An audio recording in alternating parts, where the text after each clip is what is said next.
तो 10,000 वर्ल्ड के पिछले एपिसोड में हमने देखा कि वह गार्डियन गॉड लिन फेंग को मारने ही वाला होता है कि तभी लिन फेंग की बॉडी के अंदर से निकलकर एक रियल गॉड बाहर आता है और अब वह उस गार्डियन गॉड को वार्निंग देते हुए बोलता है कि अगर तुमने यहाँ पर लिन फेंग को टच भी करने की कोशिश की तो मैं तुम्हारे साथ साथ तुम्हारे इस पूरे यूनिवर्स को भी डिस्ट्रॉय कर दूंगा। यह सुनते ही वह गार्डियन गॉड काफी ज्यादा डर जाता है, पर इसके बावजूद वह हिम्मत दिखाते हुए बोलता है मैं इस वर्ल्ड का गार्डियन गॉड हूँ और मुझे यहाँ पर इस वर्ल्ड के रूल्स को मेंटेन करने के लिए रखा गया है, तो चाहे कुछ भी क्यों ना हो जाए मैं इस वर्ल्ड के रूल्स को नहीं टूटने दूंगा, इसके लिए भले ही मुझे तुमसे फाइट ही क्यों ना करना पड़े। यह सुनते ही वह रियल गॉड बोलता है तो क्या तुम सच में यहाँ पर मुझसे फाइट करना चाहते हो? और अब वह स्माइल करते हुए उस गार्डियन गॉड की ओर आगे बढ़ने लगता है, जो देखकर उस गार्डियन गॉड की हालत खराब होने लगती है। तभी वह रियल गॉड अपनी पावर को रिलीज करता है। अब उस रियल गॉड की पावर को देखते ही गार्डियन गॉड की हालत खराब हो जाती है और अब वह बोलता है मैं यहाँ पर तुमसे फाइट करना नहीं चाहता हूँ, तो प्लीज शांत हो जाओ, मैं लिन फेंग को हर्ट नहीं करूंगा, पर मुझे मेरे इस वर्ल्ड के रूल्स को भी मेंटेन रखना है, इसके लिए प्लीज मेरी 1 मिनट बात सुनो। यह बोलते हुए वह उस रियल गॉड को एक एनर्जी बॉल देता है। तभी वह रियल गॉड बोलता है आखिर यह क्या है?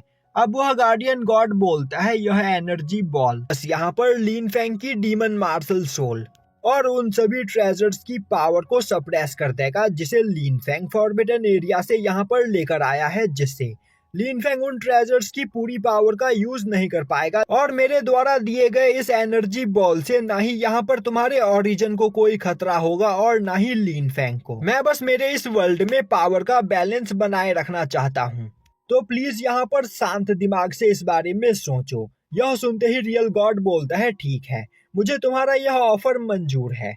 यह बोलते हुए वह वापस से लिन फेंग की ओर जाने लगता है। वहीं पर लिन फेंग की सोल सी के अंदर छिपा थंडर ड्रैगन यह सब कुछ देख रहा होता है। तभी वह रियल गॉड थंडर ड्रैगन की ओर देखने लगता है, जो देखते ही वह थंडर ड्रैगन हैरान होते हुए बोलता है आखिर तुम मुझे देख कैसे सकते हो? मैं तो जेड बटरफ्लाई का एक ब्लड लाइन स्पिरिट हूँ और बिना जेड बटरफ्लाई की पावर को अनलीश किए कोई भी मुझे यहाँ पर नहीं देख सकता है। तभी वह रियल गॉड बोलता है तुम्हें नहीं पता कि मैं यहाँ पर और क्या क्या कर सकता हूँ, तो शांति से अपनी जगह पर जाकर सो जाओ और अभी इस जगह पर जो भी कुछ हुआ उस बारे में लिन फेंग को कुछ भी पता नहीं चलना चाहिए। यह बोलते हुए वह रियल गॉड दोबारा से लिन फेंग की बॉडी के अंदर चला जाता है। अब उस गॉड के वहां से जाते ही थंडर ड्रैगन लिन फेंग की सोल सी के अंदर से निकलकर बाहर आते हुए बोलता है आखिर वह गॉड था कौन? उसकी पावर मुझसे भी ज्यादा थी। साफ शब्दों में कहा जाए तो वह सभी रियल गॉड से भी ज्यादा पावरफुल था। वह किंग गॉड था। पर मैं यहाँ पर यह सोच रहा हूँ कि आखिर इतना ज्यादा पावरफुल गॉड लिन फेंग की बॉडी के अंदर क्या कर रहा है? कहीं लिन फेंग किसी एंशिएंट गॉड का रेइनकार्नेशन तो नहीं? और अब तक मुझे यहाँ पर लग रहा था कि लिन फेंग बस लकी है, जिस वजह से उसे इतनी ज्यादा पावरफुल टेक्निक्स और ट्रेजर्स मिल जाते हैं और वह इतनी आसानी से उनके ऊपर कंट्रोल पा लेता है। पर अब मुझे यह समझ में आ रहा है कि यह सब कुछ लिन फेंग के लक की वजह से नहीं बल्कि उसकी ब्लड लाइन पावर की वजह से हो रहा था। साथ ही साथ अब मुझे यह भी समझ में आने लगा है कि आखिर लिन फेंग के पास इतनी ज्यादा पावरफुल फिनिक्स मार्शल सोल क्यों है, वो भी एक ancient god level phoenix martial soul. मैंने सच में एक काफी ज्यादा इंटरेस्टिंग पर्सन को अपना सक्सेसर चुना है और आज यहाँ पर यह सब कुछ देखने के बाद मुझे और भी जल्द से जल्द लिन फेंग को पावरफुल बनाना होगा, क्योंकि पता नहीं फ्यूचर में लिन फेंग का सामना किन लोगों के साथ होने वाला है। यह बोलते हुए वह जोर जोर से हंसने लगता है और बोलता है चाहे जो भी हो यह सब कुछ देखने में मुझे सच में काफी ज्यादा मजा आएगा। और यह बोलते हुए वह दोबारा से लिन फेंग के सोल सी के अंदर जाकर सो जाता है। अब सीन शिफ्ट होता है और हमें टाई सेक्ट का हॉल दिखाया जाता है, जहां पर टाई सेक्ट के सभी मास्टर्स एक साथ बैठे हुए होते हैं। वहीं पर उन्हें जब यह पता चलता है कि लिन फेंग ने टाई सेक्ट के सभी लोगों को बचाने के लिए डीमन एम्परर के साथ फाइट किया और वह उसकी पावर को सप्रेस करने के लिए उसी जगह पर रुक गया, तो सभी लोगों को यह लगने लगता है कि लिन फेंग ने टाई सेक्ट के बाकी सभी डिसाइपल्स को बचाने के लिए अपना सैक्रिफाइस दे दिया। और अब एक लेडी मास्टर बोलती है लिन फेंग सच में बहुत ही ज्यादा टैलेंटेड पर्सन था। अगर वह कुछ सालों तक और हमारे साथ रहकर यहाँ पर कल्टीवेशन करता तो वह हमारे सेक्ट का सबसे ज्यादा पावरफुल पर्सन बन सकता था। जिस वजह से हमारा सेक्ट भी यहाँ पर वापस से हमारी टेरिटरी का सबसे ज्यादा पावरफुल सेक्ट बन जाता। पर अफसोस लीन फेंग यहाँ पर मारा गया।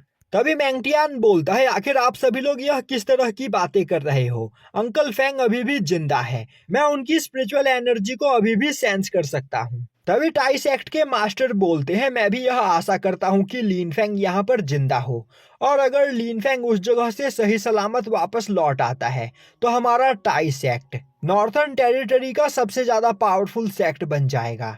पर जब तक लीन फेंग वापस नहीं लौटता है तब तक मैंगटियान तुम्हें इस जगह पर अपनी कल्टीवेशन पर ध्यान देना है, क्योंकि लीन फेंग के जाने के बाद तुम ही यहाँ पर हमारे आखिरी सहारे बचे हुए हो, और अब तुम ही वह पर्सन हो जो हमारे टाई सेक्ट को दोबारा से नंबर 1 पोजीशन पर पहुंचा सकते हो। तभी सुप्रीम एल्डर बोलते हैं, हमें यहाँ पर मैंगटियान का ज्यादा से ज्यादा ख्याल रखना होगा, क्योंकि फ्लेम वैली, स्वॉर्ड अलायंस और ट्रू स्वॉर्ड सेक्ट की गंदी नजर मैंगटियान के ऊपर है, और वह लोग मैंगटियान को हर्ट करने के लिए कुछ भी कर सकते हैं। तभी एक सोल्जर भागते हुए उस जगह पर आता है और अब वह सेक्ट के मास्टर से बोलता है, मास्टर, एक मिस्टीरियस पर्सन अचानक से हमारे सेक्ट के दरवाजे पर आया और उसने मुझे यह टोकन देते हुए मुझसे कहा कि हमारा टाई सेक्ट खतरे में है, तो मैं जल्द से जल्द यह टोकन आप तक पहुंचा दूं। अब टाई सेक्ट के पैट्रियार्क उस टोकन को देखते हैं तो उसके अंदर एक मैसेज होता है जिसे क्विनरू ने रिकॉर्ड करके उनके लिए उनके पास भेजा होता है। वहीं पर क्विनरू उन्हें बता रही होती है कि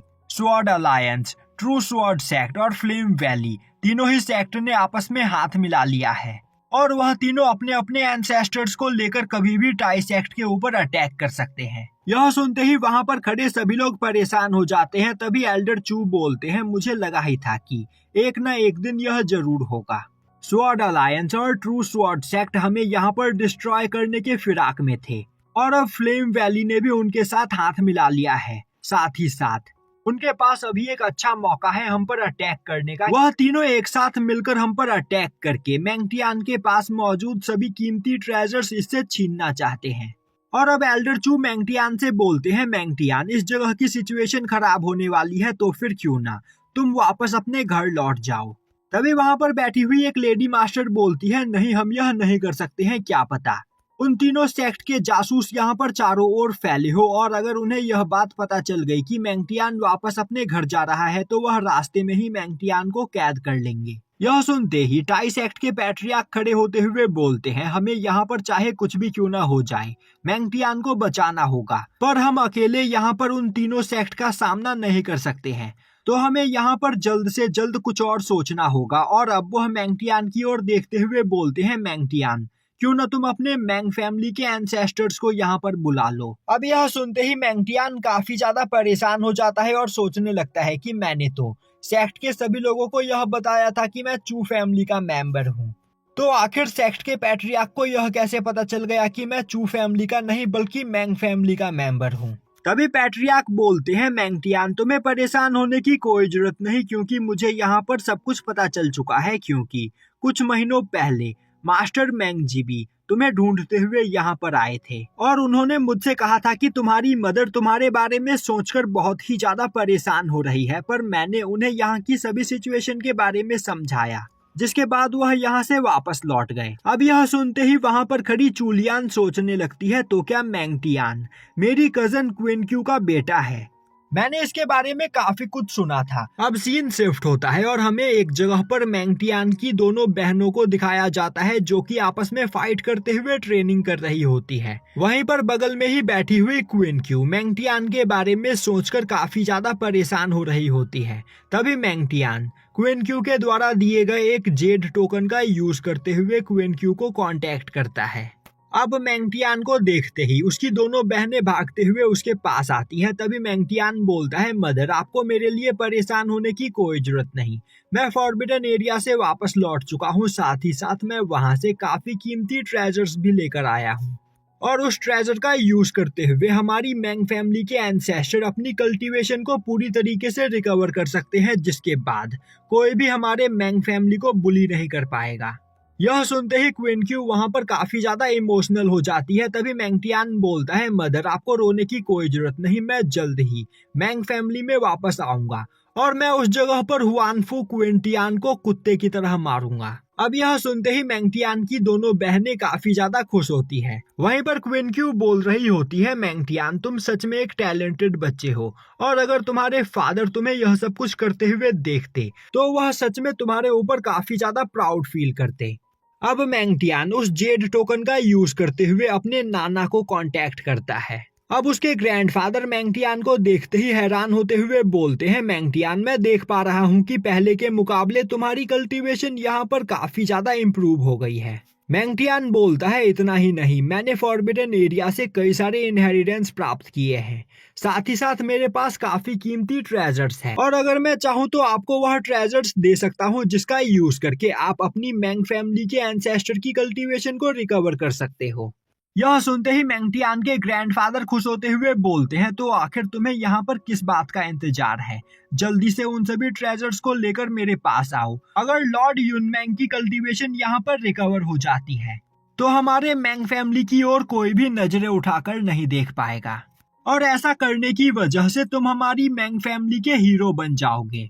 मैंगटियान बोलता है, आखिर इस जगह पर हीरो बनना कौन चाहता है, मैं बस यहाँ पर आपसे 2 प्रॉमिस चाहता हूँ। पहला, कि आप मेरी मदर को हुआन फू क्विंटियान के साथ शादी करने के लिए फोर्स नहीं करोगे और दूसरा, नॉर्थर्न टेरिटरी में मौजूद true sword sect, sword alliance और फ्लेम वैली तीनों सेक्ट ने आपस में हाथ मिलाकर टाई सेक्ट के ऊपर अटैक करने का प्लान बनाया है। तो मैं चाहता हूँ कि इस फाइट में आप और एंसेस्टर यूमैंग टाई सेक्ट की ओर से फाइट करो और अगर आपको मेरी यह दोनों शर्तें मंजूर है तो मैं आपको अपने पास मौजूद ट्रेजर देने के लिए तैयार हूँ। यह सुनते ही मैंगटियान के ग्रैंडफादर बोलते हैं, ठीक है, मैं एंसेस्टर यूमैंग से पूछने के बाद इसके बारे में तुम्हें बताता। अब सीन शिफ्ट होता है और हमें ट्रू स्वॉर्ड सेक्ट दिखाया जाता है, जहां पर काफी तेजी से उड़ते हुए ट्रू स्वॉर्ड सेक्ट का एंसेस्टर आते हुए एक जगह पर बैठ जाता है और अब वह अपने सामने खड़े ट्रू स्वॉर्ड सेक्ट के सभी मास्टर को देखते हुए बोलता है, तो क्या तुम लोग सच में टाई सेक्ट के ऊपर अटैक करने की प्लानिंग कर रहे हो? और क्या मैंने यहाँ पर बिल्कुल सही सुना है कि टाई सेक्ट के डिसाइपल्स फॉरबिडन एरिया से एंशिएंट इनहेरिटेंस और ट्रेजर्स लेकर आए हैं? ट्रू स्वॉर्ड सेक्ट के मास्टर हाँ सर हिलाते हैं। तभी बगल में खड़ा एक एल्डर बोलता है, एंसेस्टर, फ्लेम वैली और स्वॉर्ड अलायंस भी हमारे साथ मिलकर टाई सेक्ट के ऊपर अटैक करने वाले हैं, तो आपको भी हमारे साथ चलना चाहिए। यह सुनते ही एंसेस्टर खड़ा होते हुए बोलता है, ठीक है, मैं भी तुम्हारे साथ इस वॉर को ज्वाइन करने के लिए तैयार हूँ।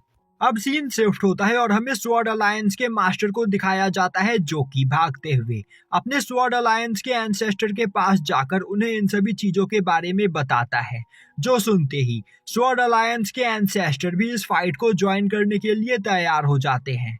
अब यह देखते ही स्वॉर्ड अलायंस के सभी एल्डर्स हंसते हुए बोलने लगते हैं, हमें कई सालों से इस दिन का इंतजार था और आज फाइनली हम लोग टाई सेक्ट को डिस्ट्रॉय करने वाले हैं। दूसरी ओर फ्लेम वैली का मास्टर भी अपने कई सारे एल्डर्स और एंसेस्टर के साथ टाई सेक्ट की ओर काफी तेजी से आगे बढ़ रहा होता है। वहीं पर वह मन ही मन सोच रहा होता है, इस वॉर में टाई सेक्ट, स्वॉर्ड अलायंस और ट्रू स्वॉर्ड सेक्ट को मैं आपस में फाइट करने के लिए छोड़ दूंगा, जिसके बाद यह तीनों सेक्ट वॉर की वजह से काफी ज्यादा कमजोर हो जाएंगे और फिर मैं अपनी पावर का यूज करते हुए इन तीनों सेक्ट के ऊपर कब्जा कर लूंगा। वहीं पर खड़ी क्विनरू यह सब कुछ होते हुए देखकर काफी ज्यादा परेशान हो रही होती है। तभी सीन शिफ्ट होता है और हमें दिखाया जाता है कि लिनफेंग अभी भी उसी जगह पर बेहोश पड़ा होता है। तभी अचानक से उसकी आंख खुलती है और यहीं पर यह एपिसोड खत्म हो जाता है।